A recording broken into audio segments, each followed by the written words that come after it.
Supplements, they're everywhere. In fact, as you age, particularly over the age of 60, people are likely to report taking 4 or more dietary supplements. So, can supplements help your prostate? I'm Dr. Rena Malik, urologist and pelvic surgeon, and today we're going to cover what supplements there are that might help with prostate enlargement or symptoms related to prostate enlargement, and what is the data behind them. Benign prostatic hyperplasia, BPH, or prostate enlargement is a very common condition. In fact, 80% of men at the age of 80 will have prostate enlargement. So people often have symptoms related to prostate enlargement, and these can be things like having a weak urinary stream, having difficulty emptying your bladder, having to wait for your stream to start, or your stream having to stop and start during urine flow. In some cases, it can also cause going to the bathroom very often during the day or even at night. And it can cause the urge to go, gotta go, and sometimes not even make it. So wouldn't it be great if we had natural supplements to help with these symptoms? Now, before I get into the data on the variety of supplements that are available, I want to let you know what supplements are. They're what we call phytotherapeutic products, meaning that they come from plants. And so plants themselves will have variability. And so oftentimes, even if you get the same supplement from the same manufacturer, sometimes they may work better than others. Also, companies use different processes when they extract the ingredient from the plants. And so that can also vary the efficacy. And the amount of the product within the supplement can vary. In one study looking at 27 saw palmetto products, they saw huge variability in the active ingredient, which is the free fatty acid within the saw palmetto. And that ranged from anywhere from none in the supplement to 95% the amount that was needed. And only 17 met the criteria for a saw palmetto supplement, which was to have 85% of that free fatty acid component or more in the supplement. So the way these supplements typically work is they have anti-inflammatory effects. And if you watched my last video last week, you'll know that inflammation is one of the causes of prostate enlargement. So they have an anti-inflammatory effect. Sometimes they also interact with some of those growth factors I told you that are involved in cell proliferation, like ILGF or insulin-like growth factor, and other growth factors that cause cell growth. And lastly, sometimes they interact with the hormones DHT or the enzymes that convert them 5-alpha reductase. Now, one of the pharmaceutical drugs that we use for BPH does also affect that same enzyme called 5-alpha reductase, and it inhibits the conversion of testosterone to DHT. And this is actually quite effective in reducing prostate size and growth. So some of these medications are similar in that way. And if you want to learn more about that medication, check out my video where I talk about medications for enlarged prostate in quite detail, including the side effects that you may experience if you're taking them. So let's start off with the most rigorously studied supplement in probably all of urology, and that's called Serenoa repens or saw palmetto. This is a berry from a dwarf plant tree. And while the mechanism of action is not 100% clear, it's thought to reduce inflammation. It's also thought to reduce the conversion of testosterone to DHT by acting on the 5-alpha reductase enzyme. It's thought to inhibit the binding of dihydrotestosterone, which is the most concentrated androgen in the prostate. How this supplement works is 1, it reduces prostate inflammation. 2, it's thought to inhibit the conversion of testosterone to DHT by its effect on 5-alpha reductase. And lastly, it also may affect the binding of dihydrotestosterone to receptors in the prostate. Now I'm going to go over the abundance of data on saw palmetto. So I want to start by saying this was used very often in the 90s in Europe and the United States because the early studies were very, very promising. And of course, people like taking supplements over taking pharmaceuticals. And so the first study was published in the New England Journal of Medicine. Now, I have not seen many studies on supplements with the exception of like vitamin D and magnesium in the large journals like the New England Journal and JAMA. These are sort of the top tier medical journals that clinical doctors and clinical physicians use to assess the medical literature. And these are the type of articles that cause changes in our practice, in our clinical practice of how we take care of patients. So all the studies I'm going to talk about are randomized controlled trials. Now, this study was also a double-blinded randomized controlled trial of 225 men. And this is important because not only did they not know what they were getting, but the people who were giving the medication didn't know what they were giving. And these men had to have moderate to severe symptoms, and they had to take saw palmetto for 1 year during the duration of the study at a 160 milligram dose twice daily. And all these studies look at different factors. Obviously, they look at symptom scores. So they use validated questionnaires that correlate with the severity of symptoms. And they use these to sort of standardize the outcome, and they use those. They look at your flow rate, which is how fast your urine flows out, how quickly it hits the toilet in milliliters per second. They sometimes look at prostate size, and oftentimes they also look at how well your bladder is emptying, so how much urine is left over after urinating. And in this trial, they also looked at quality of life. And so in all of these measures, they found no statistically significant difference between those who took the palmetto and those who took a placebo pill.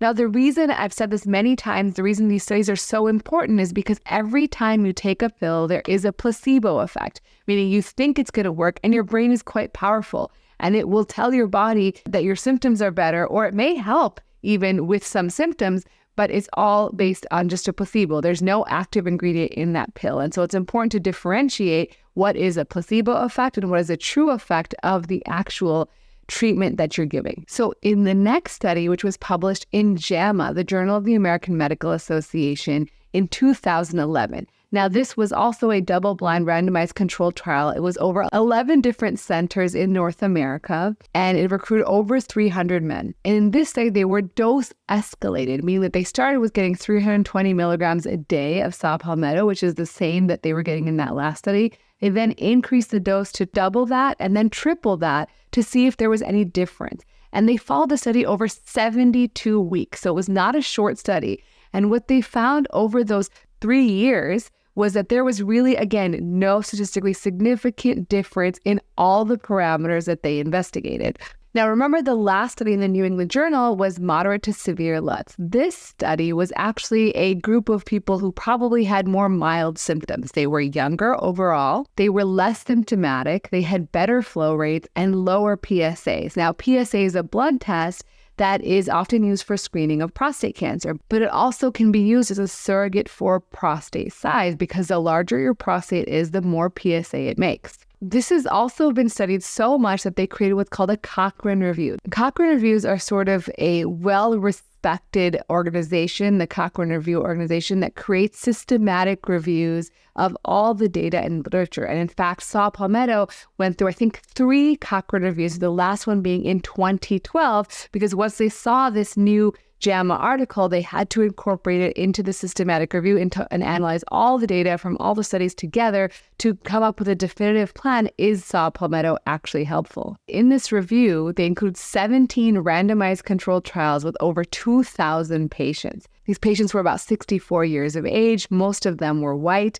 and they had moderate to severe symptoms based on their symptom scores. When they focused on the high-quality, long-duration studies and analyzed those specifically, they again saw no significant difference in symptom score or flow rate with saw palmetto compared to placebo. So I will say this is actually a really good example of what happens in the field of science, right? We start off with smaller studies. Usually they're less, they receive less funding, they're less of interest. And so they're smaller duration studies, and we may see promising results. But when we follow this data for years with larger numbers of patients, that difference may become diluted and actually not be significant. It means that it may not make a difference that's clinically meaningful to patients. What do I do with saw palmetto? I still offer it to patients if they are wanting to try a supplement option, because I do find that some patients still do see a benefit. However, I always tell them the data did not show a benefit. So this is essentially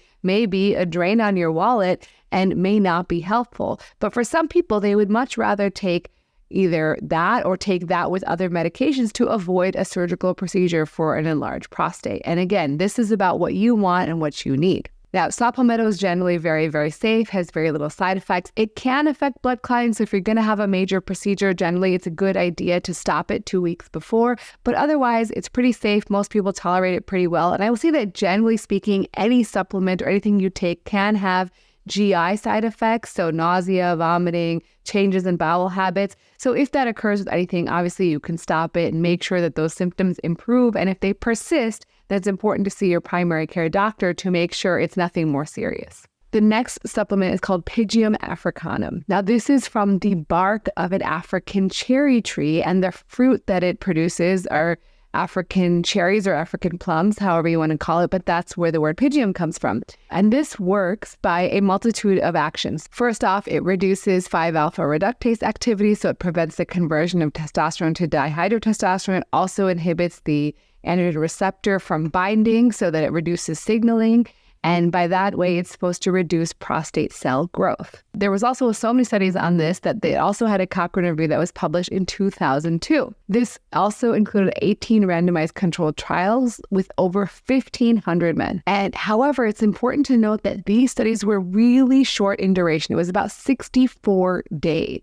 And in this Cochrane review, they actually did see a benefit. People who took the Pygeum, at least in this short duration, were twice as likely to show an improvement in overall symptoms. They reduced the need to urinate at night by about 19%, the amount of volume of urine left over after urinating in the bladder by about 24%, and they increased the peak urinary flow by another 23%. So it did see an improvement. And the dose they took ranged from 100 to 200 milligrams. Now, there were some side effects. Again, most common were GI side effects, and nausea, abdominal discomfort, things like that. But despite this positive review, so while they saw a positive improvement, I don't believe there's been any subsequent longer-term studies that have shown benefit with this particular supplement. Now, I see it a lot in combination with saw palmetto in terms of those supplements that have multiple ingredients in them. And so perhaps maybe together they do see a better benefit.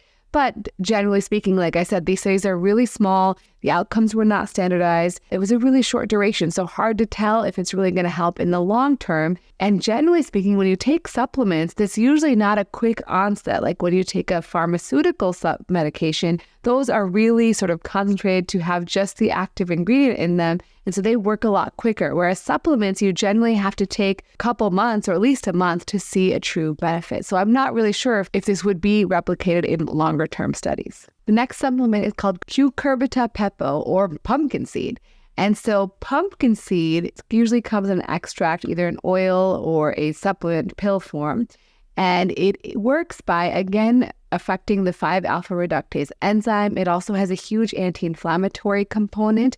And in fact, in rat studies, it has been shown to increase nitric oxide, which can then allow for smooth muscle relaxation. So that can also help relax the prostate and allow for improvement in symptoms. Additionally, pumpkin seeds have really high levels of zinc, and the prostate is one of the organs in the body that has high concentration of zinc. So the zinc itself is thought to ameliorate some of the BPH symptoms. Now, it's important to note in your extract that you decide to take, if you decide to take it after watching this, that there are high levels of phosphate, zinc, as I mentioned, magnesium and manganese in a lot of pumpkin seed extracts. So if you, for example, are taking another magnesium supplement, you don't want to take both. Or if you have kidney issues, you don't want high levels of phosphate. So you want to avoid something like this. So always, no matter what supplement you take, check the ingredients on the back, because you don't want to excessively take any one ingredient. Again, we're focusing on studies that are randomized controlled trials. So here they had a randomized controlled trial looking at men getting 2 500 milligrams of pumpkin seed extract versus the control over 12 months. And they recruited about 476 men. They did see a significant improvement in symptoms based on validated questionnaires. A 65% improvement in the pumpkin seed group versus a 54% improvement in the control group. Now look, that's a huge placebo effect, 54%. That's pretty high. They didn't see an improvement in other factors like flow rate, residual urine leftover, PSA levels, and the size of the prostate. There was, again, another study very similar to this, 1,400 patients that were randomized to receive either the pumpkin seed extract of 500 milligrams or the pumpkin seed itself of 5 grams twice a day compared to placebo. And again, they did see an improvement in symptom scores, but they weren't sure if it was really clinically significant. So generally speaking, I think in terms of pumpkin seed, I've seen a lot of stuff on social media about pumpkin seed extract, pumpkin seed oil, and I think there may be a benefit, but if we're not seeing changes in the other parameters, like how quick your urine is flowing, which is usually the big one that I like to see, is that your flow is better, then it may not be useful. But I think that also it does have some beneficial effects on the bladder itself. So it may improve some of the overactive bladder symptoms like going often or gotta go, or having to wake up at night, which isn't really assessed by these other parameters like prostate volume and residual urine, but it may overall help with those symptoms. The next one is beta-sitosterol. So this is a very common molecule that's found in a lot of cell membranes that's similar to cholesterol. And it's found in plants, cereals. It's very highly abundant. But it works in one way as an anti-inflammatory, and it also has what we call pro-apoptotic mechanism. So it actually helps sort of kill off some of the cells that are growing in the prostate. And that's the theory anyways. Again, this is also seen most commonly in sort of combination supplements, but this was studied again in a Cochrane review. This was published in 1999, and it had 5 randomized controlled trials included in it with over 500 men. And so in these two, in the both control and the supplement group, they saw an improvement in symptoms, but they also saw an improvement in flow rate. It's important, but they did not see an improvement in overall prostate size. So it doesn't cause prostate shrinkage. It may improve urinary flow rate. Side effects, again, are GI related, so gas, constipation, diarrhea, but otherwise generally pretty well tolerated. And that moves us on to the last one for today, which is stinging nettle or Urtica dioica. I might be saying that wrong.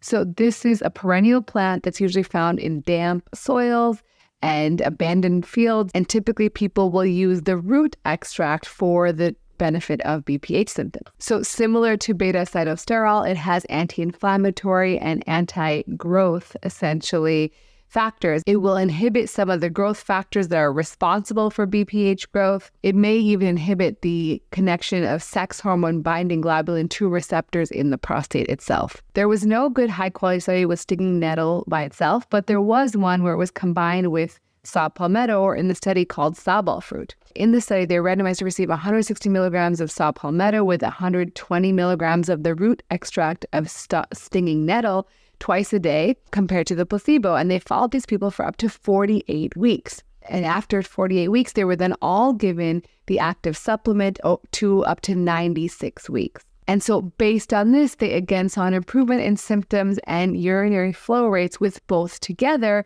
over 96 weeks. And so that does, again, show that's a pretty good, rigorous, long-term study that's shown a benefit. Stinging nettle has a little bit more sort of reactions that you need to be aware of. One is that it can interact with iron. So if you're taking iron, it can reduce the efficacy of the iron you're taking. It, of course, can cause the same GI effects. Some people do get swelling or hives or other sort of dermatologic issues, although that's quite rare. And if you're taking lithium or blood thinners, you want to avoid taking stinging nettle. Also, if you're diabetic, stinging nettle can have sort of a hypoglycemic effect. So you want to watch that with your diabetes medications. It may not be a good idea to take those together. If you're taking diuretics, stinging nettle can also decrease your body's potassium, which can be dangerous if combined with the wrong diuretic. So if you're any of those categories, I would just avoid taking stinging nettle altogether. Now, in my last video, I talked about lycopene. So lycopene is a powerful carotenoid that has an anti-inflammatory effect.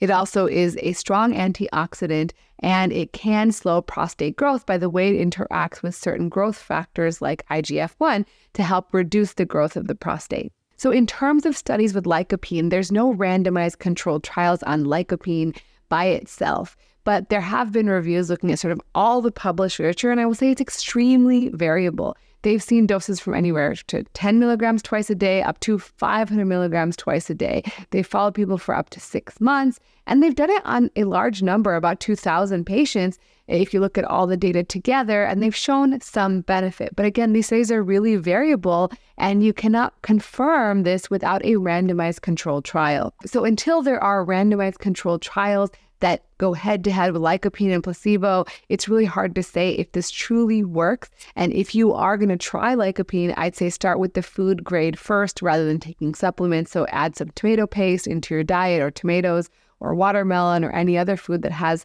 lycopene, and see if that helps with your symptoms. Again, lycopene in terms of tomato-based products can be a bladder irritant. So if you are experiencing irritation from eating those things, then maybe taking a supplement may be better. But again, I can't say if it's truly effective.